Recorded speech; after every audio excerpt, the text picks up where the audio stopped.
আমার শুধু একটাই দাবি ভাই, আমাদের জেলেদের জন্য নিরাপত্তা দেয় ভাই। যে ধরেন ধরে নিয়ে যাচ্ছে, এটা কতদিন ধরে কিংবা কি পরিস্থিতি আপনারা কি জানতে পারেন? এটা তো আচ্ছা, এটা কি আরাকান আর্মি ধরে নিয়ে গেছে নাকি আরাকান আর্মি ধরে আরাকান নিয়ে আর্মি গেছে। ধরে জি, নিয়ে গেছে? আচ্ছা। এটা কবে থেকে ধরে নিয়ে যাচ্ছে এই প্রশ্নের আসলে উত্তর দেওয়া খুব ডিফিকাল্ট, কারণ এটা তো আজ শুরু থেকেই আছে। যখন আচ্ছা, আপনি এই ঘটনাটা বলেন, আপনার ভাইদের সাথে কি ঘটছে, এখন কি হ্যাঁ, অবস্থা? ঘটনা বলতে লাস্ট 5 মাস সেপ্টেম্বরের 1 তারিখ আমার ভাই আলমগীর এবং জাহাঙ্গীরকে ওরা সমুদ্রে মাছ ধরতে যায়, এবং আহ, সমুদ্রে জাল ফেলার কারণে স্রোত হয়। স্রোতের কারণে হচ্ছে কি ওদেরকে এইখানে যদি জাল ফেলা হয় তাহলে অনেক দূর নিয়ে যায়, কারণ সমুদ্র স্রোত হচ্ছে কি ভেসে নিয়ে যায়। তো ভেসে নিয়ে যাওয়ার কারণে আরাকান আর্মি হচ্ছে কি ওদেরকে ধরে নিয়ে যায়। ধরে নিয়ে যাওয়ার পর প্রথম সপ্তাহে হচ্ছে কি ওরা দা আরাকান গ্লোবাল নিউজে ওরা একটা সংবাদ করে, ওই সংবাদটা আমার কাছে আছে। তো ওইখানে ওরা লিখে হচ্ছে কি জলসীমা অতিক্রম করায় বাংলাদেশি 18 জেলে সহ 3টি ট্রলার জব্দ করা হয়। এছাড়া বিগত 5 মাসে টেকনাফ, শাহপুরের দ্বীপ এবং সেন্ট মার্টিন সহ প্রায় 400 থেকে 500 জন পর্যন্ত জেলে এখনো পর্যন্ত তাদের কাছে আটক রয়েছে, তাদের কাছে এখনো পর্যন্ত বন্দী আছে। হ্যাঁ, আমাদের এই দাবিটাই তো আমরা আজ এখানে আসার এই একটাই কারণ, যে 5 মাস ধরে আমাদের প্রশাসন, আমাদের এই রাষ্ট্র, যে আমাদের জেলে ভাইরা বেঁচে আছে নাকি মরে গেছে এই তথ্য কেন আমাদেরকে দিতে পারতেছে না, আমাদের ভাইদেরকে ফেরত দিচ্ছে না।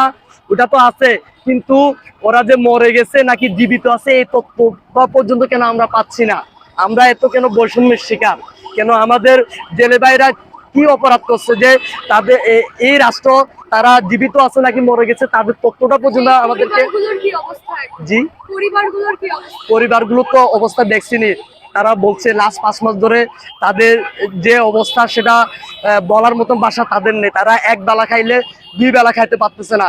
কারো কাছ থেকে হয়তো বা 1 বেলার খাবার দান নিয়ে আসতেছে, কেউ হয়তো বা সহযোগিতা করতেছে। এইভাবে লাস্ট 5 মাস ধরে হচ্ছে কি ওনারা অতিবাহিত করতেছে। এই পরিবারের কথাই বললাম, আলমগীর এবং জাহাঙ্গীরের পরিবার কথা। আর বাকি পরিবারদের অবস্থা আরো নাজুক অবস্থা।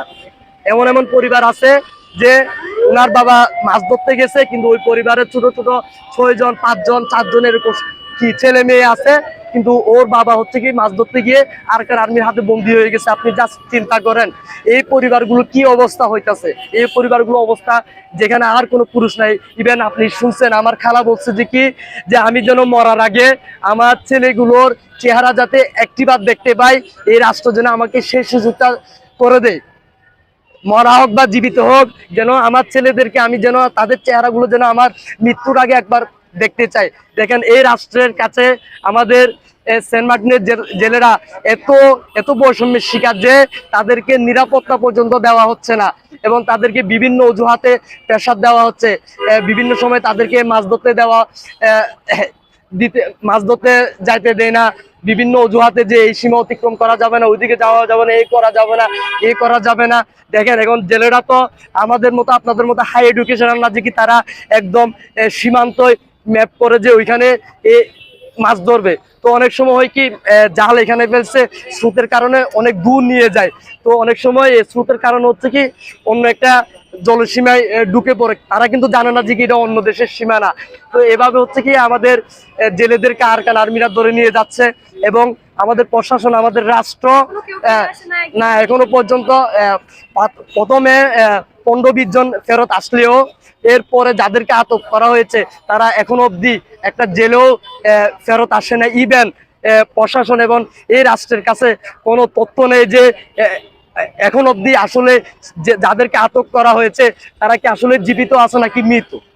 আমাদের দাবি একটাই, সে সুদূর সেন্ট মার্টিন থেকে এখানে এসেছি, যে আমাদের জেলে ভাইদেরকে যাদেরকে আটক করা হয়েছে তাদের জন্য আমাদের এই রাষ্ট্রে এতটুকু ব্যবস্থা করে যে তাদেরকে তাদের পরিবারের কাছে ফেরত দিয়ে দেয়, এবং তাদের যেন তাদের নিরাপত্তাটা যেন জোরদার করে। ধন্যবাদ।